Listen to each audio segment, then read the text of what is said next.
Традиційне швето руснацох у главнім городзе Хорватske i stej nahodi otrimane u ih prostorijoh u vodovodnej ulički, dze i urjadove šedzisko predstavnika ruskej nacionalnej menšini za horod Zagreb, u čijej organizaciji še toto šveto otrimuje. I toho roku u programi švetočnosti učestvovali Rusnaci zo Srbiji, poneže direktorka Ruskog kulturnog centru zo Novog Sadu i dlugoročna glumica Nataša Makaji Mudroh vyvedla monodramu Juripa Parhaja Masonka až Skocura, a u nje velikej delegaciji boli predsjedatelj Nacionalnog sovitu Rusnacov u Srbiji Slavko Rac.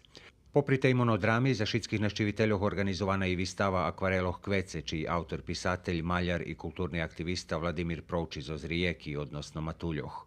Okrem organizatorov i pripadnikov ruskej zajednici zo Zagrebu na švetočnosti bol i Zvonko Kostelnik, člen Sovitu za nacionalni menšini Republiky Horvatskej, i Boris Bučko, predsjedatelj koordinaciji ruskej nacionalnej menšini Republiky Horvatskej, a už po tradiciji i tohoročna programa zakončena so zajednickim druženjom učašníkov i naščiviteljoh u prostore za šitski Rusnaci vše serdečno privitani.